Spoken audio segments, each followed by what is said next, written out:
Everyone, welcome back to unexplored literature. इस video के अंदर हम डिस्कस करने वाले हैं unit 1 of your GE nationalism in India.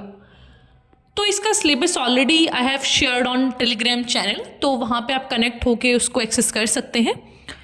तो इसमें हम यूनिट फर्स्ट को डिस्कस करेंगे, जो कि है approaches to study of nationalism in India, जिसमें आपकी 4 अप्रोचेस बता रखी हैं, जो कि है nationalist approach, imperialist approach, Marxist approach and subaltern approach.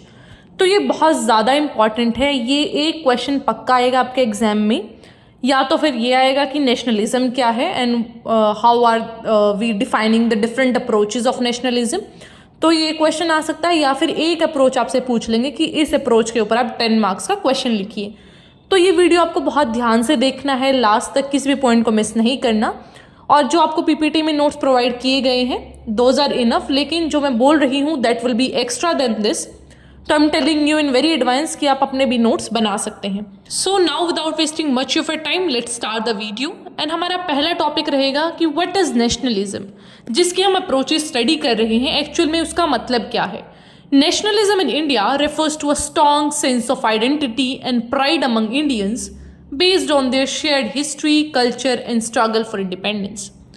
Short में हिंदी में बात करें तो नेशनलिज्म का मतलब है एक आइडेंटिटी का सेंस होना, मतलब कि आपके पास एक स्ट्रॉन्ग सेंस है, अपने एक प्राइड है इंडियन होने का, that yes I belong to this nation India.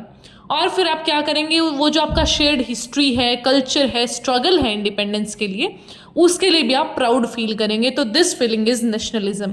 इसने काफ़ी ज़्यादा इंपॉर्टेंट रोल प्ले किया हमारा जो पूरा इंडियन इंडिपेंडेंस स्ट्रगल हुआ, जहाँ पे हमने ब्रिटिशर्स को यहाँ से निकाला था। तो वो सारी चीज़ें जो थी उसमें नेशनलिज्म का सबसे ज़्यादा इंपॉर्टेंट रोल था। नेशनलिज्म अभी के टाइम में भी जो हमारी इंडिया की आइडेंटिटी है, पॉलिसीज़ हैं, यूनिटी है, उसको शेप करता है। और इतना जो एक डाइवर्स नेशन है वो इकट्ठा कैसे है, that is also because of nationalism. Because एक नॉर्थ में बैठा हुआ आदमी है जो, वो भी इतना ही नेशनलिस्ट है जितना कि एक साउथ में बैठा हुआ आदमी।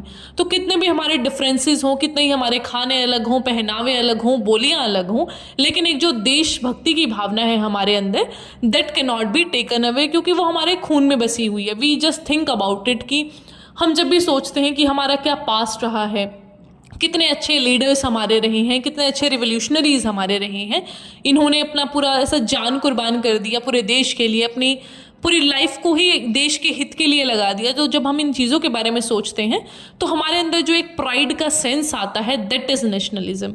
उसको कोई आपको एक किताबी डेफिनेशन में याद करने की ज़रूरत नहीं पड़ती कि भैया हाँ ये चीज़ होगी, दिस पर्टिकुलर कैम्ब्रिज ने दे दिया डेफिनेशन तो दैट इज़ नेशनलिज्म। नहीं, जब हम सोचते हैं अपने कल्चर के बारे में, हिस्ट्री के बारे में, स्ट्रगल के बारे में फॉर इंडिपेंडेंस, जो सेंस ऑफ आइडेंटिटी हमारे अंदर आता है, दैट इज़ कॉल्ड नेशनलिज्म। अब हम बात करेंगे कि नेशनलिज्म को स्टडी करने के क्या क्या अलग अलग अप्रोचेज़ हैं, कि कौन किस तरीके से नेशनलिज्म को देखता है, क्योंकि हर आदमी तो एक तरीके से नहीं देखता है। जो अंग्रेज हैं वो हमारी नेशनलिज्म को अलग तरीके से देखेंगे, हम अलग तरीके से देखते हैं उसको। फिर जब मार्क्सिज्म आया तो तब अलग थ्योरीज आ गई, सबल्टन अप्रोच अलग आ गया। तो एक एक अप्रोच को हम डिटेल में डिस्कस करेंगे, तो उसके नोट्स भी आप बना सकते हैं। Alright, so coming on to the very first approach, that is nationalist approach. तो नेशनलिस्ट अप्रोच का मतलब होता है कि हमें अपनी नेशनल आइडेंटिटी के ऊपर प्राइड होना चाहिए। ये जो नेशनलिस्ट स्कूल ऑफ थॉट है वो ये बोलते हैं कि भैया हमें किसी अंग्रेजों ने एनलाइटन नहीं किया है। हम बोलते हैं ना कि अंग्रेज ना आते तो हम इंग्लिश नहीं सीख पाते, या फिर हम मॉडर्न जो साइंस है, टेक्नोलॉजी है, वो ना सीख पाते। तो ऐसा कुछ नहीं है, हम पहले से ही इतने ज़्यादा डेवलप थे, इतने ज़्यादा जो एजुकेशन है, नॉलेज है, उसको गेन कर चुके थे। तो हमें उस चीज़ पे फोकस करना है। ये बोलते हैं नेशनलिस्ट जो थियरी वाले लोग हैं वो, कि ये ना अंग्रेज हैं जो जानबूझ के हमें नीचा दिखा रहे हैं, हम लोग नीचे नहीं हैं, अपने आप को कम मत समझो। तो इस चीज़ को बार बार इवोक करते हैं। And they also ignore the internal conflicts. वो बोलते हैं कि हाँ ठीक है, ऐसा कुछ नहीं है। जो अंग्रेज बोलते हैं ना कि तुम्हारी सोसाइटी तो पहले से डिवाइडेड थी, तुम लोग तो यूनाइटेड नहीं थे, तो ऐसा नहीं है, हम सारे यूनाइटेड हैं, हमारे अंदर एक देशभक्ति की भावना है। जब भी इंडिया का नाम आता है तो हमारे साथ दिलो दिमाग में एक प्राइड मूवमेंट छा जाता है। तो वो सारी चीज़ों की ये लोग बात करते हैं। इसमें कौन कौन थे पॉलिटिकल एक्टिविस्ट, जैसे कि लाजपत राय, AC मजूमदार, RG प्रधान, पत्तवी सीतारमैया, सुंदरनाथ बनर्जी, CF एंड्रयूज़, फिर गिरजा मुखर्जी। तो ये सारे जो लोग हैं इन्होंने नेशनलिस्ट अप्रोच को एडवोकेट किया। यहाँ पे वो एक्सप्लॉयटेटिव कैरेक्टर था जो कॉलोनियलिज्म का, उसके लिए भी अवेयरनेस दिखाते थे। मतलब कि वो बोलते हैं, एक थोड़ा मैं शॉर्ट में बताती हूँ आपको इसके कुछ पॉइंटर्स। पहली बात तो ये बोलते हैं कि देखो हम अपने आप में ही सशक्त हैं, हम सुप्रीम हैं, इंडियंस खुद में ही ब्रिटिशर्स से बहुत ऊपर हैं, तो अपने आप को कम मत समझो। सेकेंड थिंग इज़ कि हमें अपने पास्ट के बारे में पता होना चाहिए, कितने ग्रेट हमारे यहाँ पे रूलर्स रहे हैं। इन अंग्रेजों के पास तो कुछ नहीं है, they are just coming here and dominating us. तो इनकी बातें मत मानो, and we should be proud, like proud of our nation, उसका पास्ट, उसका ग्लोरीज। देन इज कि ये जो अंग्रेज हैं ये हमें एक्सप्लॉइट कर रहे हैं, ये हमें अपने आप में ही लड़वाते हैं बिना मतलब, हमारे में तो कुछ डिफरेंसेस ही नहीं थे, कोई सोसाइटी में भेद नहीं था, सब लोग इक्वल थे। इन्होंने आगे सारा जो सत्यानाश है वो शुरू करा है।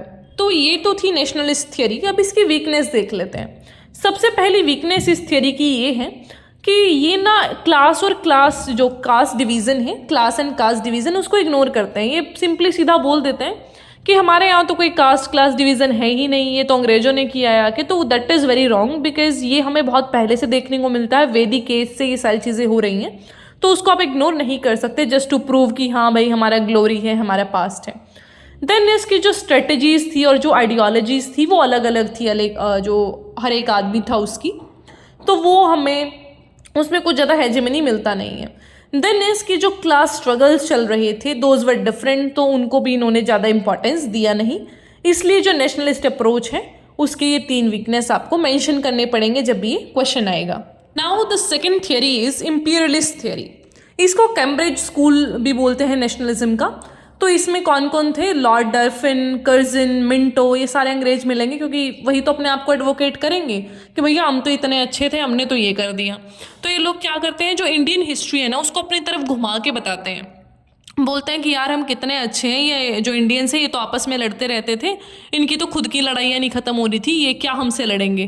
तो वो चीज़ें बोलते हैं कि हमने इनको आज़ाद किया है बिकॉज हमारा वर्ल्ड वॉर चल रहा था एंड ये वो, इन्होंने कुछ आज़ादी नहीं ली, इनके पास इतना ना तो कोई पावर था ना इनके पास कुछ दिमाग था, ये लोग तो ऐसे ही हैं बस। तो ये इंपीरियलिस्ट अप्रोच वाले लोग बोलते हैं। देन दे सेज कि जो इंडियंस हैं वो इतने एडुकेटेड नहीं थे कि उनको पता लगे नेशनलिज्म क्या होता है। तो ये जो इंडिया है वो एक मिथ है, वो एक देश ही नहीं था, बल्कि वो एक group of people and caste था। बहुत सारे लोग रह रहे थे, बस उनको कुछ ये नहीं पता कि देश क्या होता है, कुछ नहीं, अपने अपनी अलग अलग सेंसेस थी उनकी, ना तो किसी को इक्वल समझा जाता था। कुछ पर्टिकुलर कास्ट ऐसी हैं जिनको बहुत ज़्यादा सुपीरियर ऐसा मान लिया गया है और कुछों को इन्फीरियर मान लिया गया है। तो ये चीज़ें यहाँ पे बताते हैं और ये बोलते हैं कि ज़्यादा हाहुल्ला मत करो इस चीज़ पे कि फॉरेन रूल था, एक्सप्लॉयटेटेड था, हमें ऐसे लूट लिया, ये वो, ऐसा कुछ नहीं है। हाँ भाई ठीक है, हम मानते हैं कि फॉरेन रूल हमने किया, लेकिन ऐसा नहीं कि तुम्हें लूट लिया हो हमने, ऐसा कुछ नहीं हो रहा था। बिना मतलब तुमने क्या करा है, ज़्यादा एग्जैगरेट करके, ठीक है, वो चीज़ें सारी हैं जो बताई हैं अपने आप को हीरो दिखाने के लिए, ये चीज़ ये बताते हैं। देन इज ये बोलते हैं कि जो इंडियन नेशनल मूवमेंट था उसका कोई एक्सप्लॉयटेटिव नेचर से रिलेशन नहीं था, बल्कि वो तो खुद से ही एक क्लास स्ट्रगल निकल के आया था। उनके खुद के दुखड़े चल रहे थे, उनके वॉर्स चल रहे थे, महंगाई हो गई थी, भुखमरी आ गई थी, इसलिए ये चीज़ें आई थी। अगर ये चीज़ें ना आती तो कोई नेशनलिज्म नहीं जागता तुम्हारा, तुमने कोई देश आज़ाद नहीं करवाना था। पहली बात तो तुम्हारा देश ही नहीं है जिसको तुम आज़ाद करवाओगे। तो ये सारी प्रॉब्लम्स थी जो कि इनको लगता है इंडियंस के अंदर थी, and they do not even consider India as a nation. So this was all about imperialist approach. अब इसकी वीकनेसेस को देख लेते हैं। तो सबसे पहली बात तो ये बोलते हैं कि भाई एक्सप्लॉयटेटिव फोर्स नहीं था। एक तो हमारा सारा देश लूट लिया इन्होंने, एंड देन ऑल्सो ये एक्सेप्ट करने को तैयार नहीं है कि हमने कितने अत्याचार किए हैं। तो सबसे पहली बात तो यही है। सेकेंड थिंग इज़ कि इकोनॉमिक तरीके से भी लूटा है, सोशल तरीके से भी हमारा एक्सप्लॉयटेशन किया, उसको भी ये एक्सेप्ट नहीं करते। और तीसरी चीज़ तो इन्होंने हद ही कर दी कि इन्होंने यही बोल दिया कि भारत देश ही नहीं है, वो सिर्फ एक group of religion and societal ऐसा कल्चर्स है, ऐसा कोई देश है ही नहीं। जब देश ही नहीं है तो नेशनलिज्म कहाँ से आएगी। तो इन्होंने पूरा आइडिया है जो नेशनलिज्म का उसको ही नकार दिया, जो कि इनकी सबसे बड़ी गलती है इम्पीरियलिस्ट अप्रोच की। Now the next approach is Marxist approach. इसको शुरू से ही थोड़ा ध्यान से सुनना, थोड़ी डिफिकल्टी आपको आ सकती है। तो मार्क्सिस्ट अप्रोच में हम किसकी बात करते हैं? कार्ल मार्क्स का जो आइडिया है मार्क्सिज्म के बारे में, कि जो सोशल बैकग्राउंड है उसको हम ध्यान देंगे, जो क्लास फ्रेमवर्क है उसके बारे में यहाँ पे इंपॉर्टेंस दिया जाता है, कि जो फ्रीडम स्ट्रगल था ना हमारा, that was a working class struggle. जो वर्किंग क्लास के लोग थे वो आए, उन्होंने कॉलोनियलिज्म को हटाने का कोशिश किया। फिर ये एक बात और बोलते हैं कि जो इंडियन नेशनल मूवमेंट है उसने क्या किया, मोबिलाइज नहीं कर पाया वो मासेस को। जो ये लीडर्स थे पूरे ये था हमारा 1857 का रिवोल्ट, उसमें बुर्जुआ क्लास थे। बुर्जुआ क्लास मतलब हायर क्लास से, एलीट क्लास से लोग थे। जो लोअर स्ट्रेटा है सोसाइटी का, उस पर तो ध्यान ही नहीं दिया गया। जो पढ़े लिखे लोग थे अपना बाहर पढ़ पढ़ के आ रहे हैं और यहाँ पे आके लीडर बन जा रहे हैं। ना तो इन्होंने किसी गरीब के बारे में सोचा ना कुछ, बस खुद में लीडर इनको बनना था, अपनी बातें चलानी थी। इस तरीके का कुछ अप्रोच ये बताते हैं मार्क्सिस्ट, कि हम पे तो ध्यान ही नहीं दिया इन्होंने। इनको ये फ़र्क नहीं पड़ रहा था कि क्या कुछ कॉन्ट्राडिक्शंस चल रहे हैं सोसाइटी में, कौन क्या सफ़र कर रहा है, कौन से डिफरेंट सेक्शंस ऑफ जो इंडियन सोसाइटी हैं वो किस तरीके से परेशान है। इनको कोई मतलब नहीं था, ये अपना सिर्फ देश आज़ाद करवाने पे चले थे और ये इलीट क्लास के लोग ही लीडर बने हुए थे। जो मार्क्स हैं वो भी, जो हमारा रिवोल्ट ऑफ 1857 है उसको बोलते हैं British rule is blessing in disguise, और इसको एक फ्यूडल रिवोल्ट भी बोलते हैं कि एक फ्यूडल रिवोल्ट था। एम.एन. रॉय हैं जो वो इसको लीड कर रहे थे बहुत सारे कांग्रेस लेड मूवमेंट को, तो वो इसको भी एक बुर्जुआ मूवमेंट बोलते हैं। M.N.. Roy is a Marxist. तो वो यहाँ पे बात करते हैं कि भैया जो ये मूवमेंट था ना हमारा पूरा, ये सारा बुर्जुआ मूवमेंट था। बुर्जुआ का मतलब होता है इलीट क्लास, कि ये जो पढ़े लिखे आते हैं बस अपना हायर कास्ट के लोग और कर रहे थे। क्योंकि आप अगर देखेंगे गांधी जी भी एक अच्छी फैमिली से आते हैं, और भी जो लीडर्स आए काफ़ी सारे वो अच्छी अच्छी फैमिलीज से आ रहे थे। रविंद्रनाथ टैगोर जी एंड ऑल, सभी एक अच्छे बैकग्राउंड से आ रहे थे। उनके पेरेंट्स कुछ न कुछ या तो वो ब्रिटिश आर्मी में सर्व कर रहे थे या फिर जैसे भी कहो ज़मींदार थे। ऐसा नहीं था कोई कि बिल्कुल नीचे की सोसाइटी से उठ के आए and that person become the leader, ऐसा बहुत कम हुआ। तो इसको वो क्रिटिसाइज करते हैं। तो इन शॉर्ट अगर मार्क्सिस्ट अप्रोच की बात की जाए तो ये क्लास स्ट्रगल पे ज़्यादा फोकस करते हैं कि भाई तुमने क्लास को तो देखा ही नहीं, क्योंकि Marxism is all about class factor, कि कोई भी ज़्यादा इंपॉर्टेंट नहीं होना चाहिए, सभी क्लासेस को आके अपने आप को गवर्न करना चाहिए। ऐसा नहीं होना चाहिए कि कोई लीडर है आपके ऊपर। तो वो सारी चीज़ें हैं जो मार्क्सिस्ट अप्रोच में आपको देखने को मिलेंगी। यहाँ पे हमें एम.एन. रॉय, सुमित सरकार, बिपिन चंद्र, ऐसे ऐसे जो भी राइटर्स हैं या फिर कहें थिंकर्स हैं, उनके नाम देखने को मिलते हैं मार्क्सिस्ट अप्रोच के अंदर। Now coming on to the last approach, that is subaltern approach. So Ranjit Guha is considered as the father of subaltern studies. तो यहाँ पे ये बोलते हैं कि जो हमारा पूरा ये है ना एंटायर ट्रेडिशन है इंडियन हिस्टोग्राफी का, मतलब कि जो हमारी हिस्ट्री लिखी गई है वो लिखी ही इलीट बेसिस पे है, कि जो हायर क्लास के लोग हैं उनको ध्यान में रखते हुए कि वो क्या कर रहे थे, उनके घरों में नाच गाने हो रहे थे, उन्होंने ऐसे ज़मीन हड़प ली। उन्होंने कोई फोकस नहीं दिया कि इलीट क्लास से भी अलग एक क्लास था, एक वर्किंग क्लास था, पुअर लोग भी थे, उनके बारे में कोई ज़्यादा ध्यान नहीं है। पुअर लोगों का जिक्र ही तब आता है कि भाई फेमीन में इतने करोड़ों लोग मर गए, इतने ऐसा डाके जाया था, वहाँ पे उनको ऐसे मार दिया, वहाँ पे उनको ऐसे पीट दिया। उनका कोई ऐसा रोल नहीं है कि उनकी लाइफ कैसी चल रही थी। तो ये क्रिटिसाइज करते हैं इसको। तो पहले मैं आपको सबल्टन का मतलब बता देती हूँ। सबल्टन का मतलब होता है inferior rank, and this term was adopted by Antonio Gramsci, जहाँ पे वो वर्किंग क्लास के लोगों को रेफर करते थे सोवियत यूनियन के अंदर। तो यूएसएसआर के रेफरेंस से ये मैंने बताया है सबल्टन का मीनिंग, जो कि एंटोनियो ग्राम्सी ने अडॉप्ट किया था। ठीक है, तो ये होता है सबल्टन का मतलब। सबल्टन का मतलब in short is working class people. ठीक है, यहाँ पे ये चीज़ हुई। तो जो रंजीत गुहा हैं वो बोलते हैं कि जो ये थियरी है ना हमारी इंडियन सोसाइटी की, उसको इस तरीके से घुमाया गया है कि भाई इलीट क्लास का जिक्र है बस, ना तो कोई हमें ये बताता है कि और लोगों के साथ क्या था, ना कोई एक्चुअलनेस है इसमें, ना कोई जेन्युइननेस है, बस अपने तरीके से जैसे घुमाना चाहा और वैसे घुमा दिया। तो रंजीत गुहा बोलते हैं कि हमारी history should be history from below, कि जो नीचे वो तबके के लोग थे उनके बारे में भी हमें बात करनी चाहिए, सबके बारे में पता होना चाहिए। इसके लिए हमें डाइवर्स सोर्सेज का यूज़ करना पड़ेगा, ओरल ट्रेडिशंस का यूज़ करना पड़ेगा। जो ये नेशनलिज्म है ना वो बहुत ही एक्सप्लॉयटेटिव और डोमिनेंट रहा है, क्योंकि इसमें जो वर्किंग क्लास पीपल हैं, जो पुअर पीपल हैं, उन पर तो ध्यान ही नहीं दिया गया। तो जब उन पर ध्यान ही नहीं दिया गया तो वो क्या बन के रह गया, सिर्फ एक इलीट क्लास मूवमेंट। उन्होंने ये नहीं देखा कि भाई ठीक है तुम्हारे पास तो फैमिली बैकग्राउंड भी है, तुम नहीं कमाओगे तो कोई और कर लेगा, लेकिन तुमने जो एकदम नेशनलिस्ट मूवमेंट डिक्लेयर कर दिया कि हम अपना सारा कारोबार छोड़ के तुम्हारे पीछे पीछे हो लें, दैट इज़ नॉट पॉसिबल। तो वो सारी चीज़ें हैं जो उनको रंजीत गुहा बताते हैं अपने सबल्टन स्टडीज़ के अंदर। And he also talks about कि जो नेशनलिस्ट हिस्टोग्राफर्स हैं ना वो कम्प्लीटली इग्नोर करते हैं हिस्ट्री फ्रॉम बिलो को एंड हिस्ट्री ऑफ सबल्टन्स को, कि जो पुअर लोग हैं, जो वर्किंग क्लास पीपल हैं, उनकी हिस्ट्री को कोई ध्यान ही नहीं दे रहा है, उनके बारे में कुछ बताया ही नहीं गया, हमें ये नहीं पता चलता कि वो लोग करते क्या थे। Then there is a very important contrast कि जो सबल्टन अप्रोच है वो ज़्यादा डिफरेंट नहीं है इंपीरियलिस्ट अप्रोच से।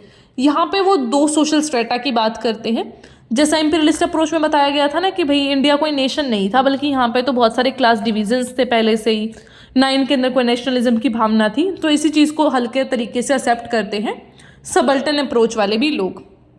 और यहाँ पे सिर्फ इतना सा डिफरेंस है कि वो ऐसा नहीं बोलते कि सीधा सा कि भाई हाँ बिल्कुल ही हमने अपने पूरे देश को ही खारिज कर दिया कि ऐसा कोई देश ही नहीं एग्जिस्ट करता, हम तो एज अ कल्चर एग्जिस्ट करते हैं। तो बस वो नेशनलिस्ट एफर्ट को रिकॉग्नाइज नहीं करते ये सबल्टन अप्रोच वाले। इनका मानना सिर्फ ये है, इनका सिर्फ एक दुख है कि तुमने हिस्ट्री फ्रॉम बिलो को क्यों कंसीडर नहीं किया, एलीट क्लास को ही इतना इंपॉर्टेंस क्यों दिया गया है। तो आई होप ये जो सारे अप्रोचेज हैं आपको क्लियर हो गए होंगे, और कोई क्वेश्चन आएगा तो आप उसको भी अटेम्प्ट कर देंगे। फिर भी कोई क्वेश्चन है तो पूछ लीजिएगा, this is more than enough for ये एग्जाम। इसको रिवाइज कर लेना बस 2-3 बार। All right, so I'll meet you in the next video. Till then, take care, stay happy, stay healthy, and don't forget to subscribe the channel, like the video, and like target for this video is 500 likes. अगर इतना हो जाता है तो I'll cover whole this nationalism in India वाला GE with important questions.